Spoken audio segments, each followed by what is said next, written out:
Bismillahirrahmanirrahim. Assalamualaikum warahmatullahi wabarakatuh. Perkenalkan, nama saya Nun Mulyansah dari Prodi Perbankan Syariah, Fakultas Ekonomi dan Bisnis Islam.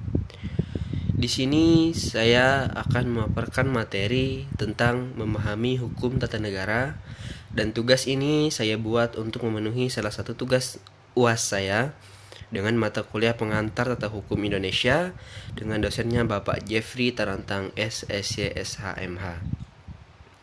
Langsung saja, di sini saya ada membahas 3 pokok bahasan, yaitu yang pertama, memahami hukum tata negara, yang kedua, ruang lingkup hukum tata negara, dan yang ketiga, sumber hukum tata negara.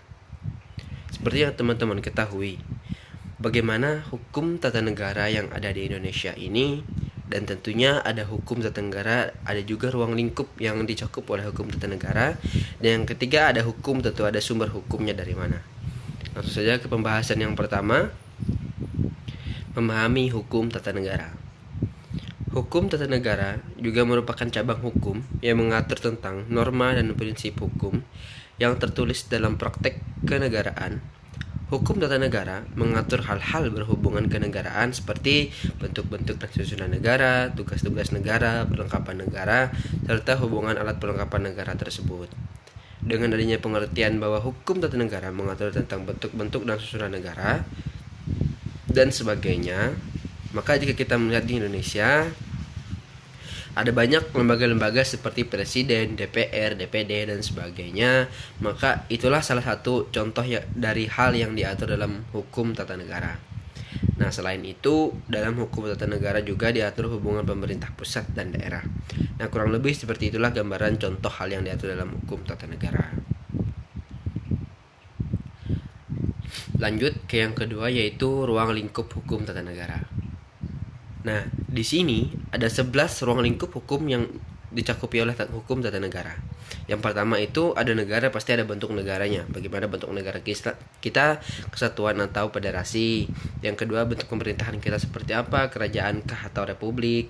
Dan ketiga, sistem pemerintahan kita, presidentil, parlementer, monarki absolut, atau yang lainnya. Dan 4 adalah cara pemerintahan kita.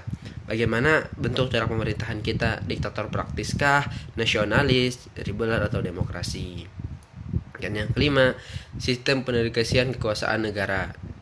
Yang di sini meliputi jumlah dasar, cara dan hubungan antara pusat dan daerah. Dan yang keenam, garis-garis besar tentang organisasi pelaksana seperti peradilan, pemerintahan, perundangan. Dan yang ketujuh, ada negara, tentu saja ada wilayah negaranya, dari darat, laut maupun udaranya. Yang kedelapan, hubungan antara rakyat dengan negara. Contohnya seperti abdi negara, hak dan kewajiban rakyat sebagai perorangan, golongan, cara pelaksanaan hak dan menjamin hak dan sebagainya. Dan yang kesembilan, cara-cara rakyat menjalankan hak-hak ketatanegaraan seperti hak politik, sistem perwakilan, pemilihan umum, referendum, sistem kepartaian, atau penyampaian pendapat secara tertulis maupun lisan. Yang 10, dasar negara. Dasar negara kita Indonesia ini apa?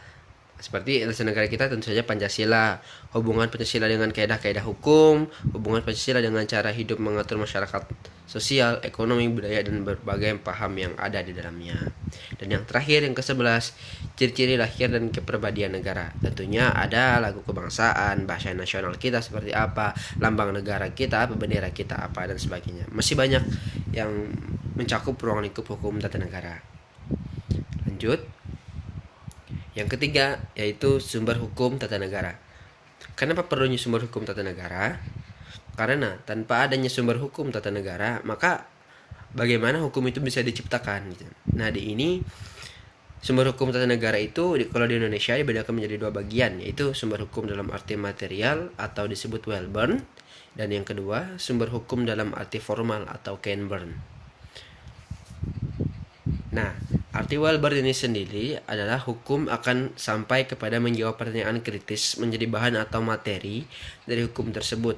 Berangkat dari analisis sumber hukum ini akan sampai kepada apakah dilihat dari isinya memiliki kekuatan hukum atau tidak. Sumber dalam arti material ialah berkenaan dengan menganalisis dari sudut muatan atau materi hukumnya.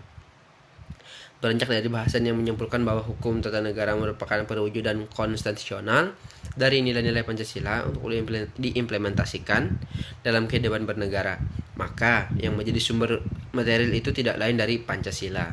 Karena dasar negara Indonesia adalah Pancasila, negara itu tidak boleh bertentangan dengan nilai-nilai Pancasila. Bahkan jika ada peraturan hukum yang bertentangan dengan Pancasila, maka hukum tersebut disebut cacat karena hukum tidak memiliki kekuatan lagi. Nah, berdasarkan hal tersebut di atas, maka yang menjadi sumber hukum tata negara di Indonesia ialah salah satunya Pancasila.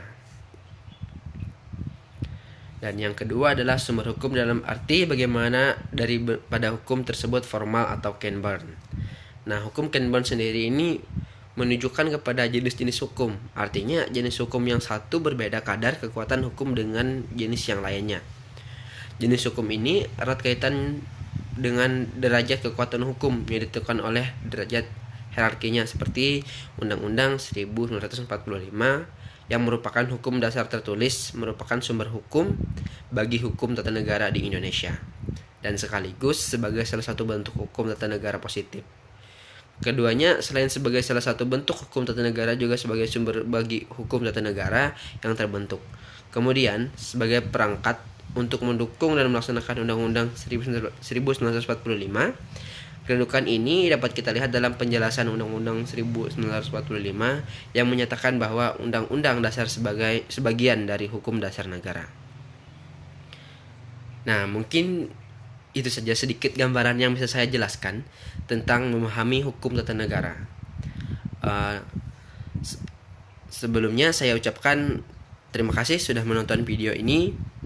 Dan mohon maaf apabila ada kekurangan dalam video ini. Jazakallahu khairan. Wassalamualaikum warahmatullahi wabarakatuh.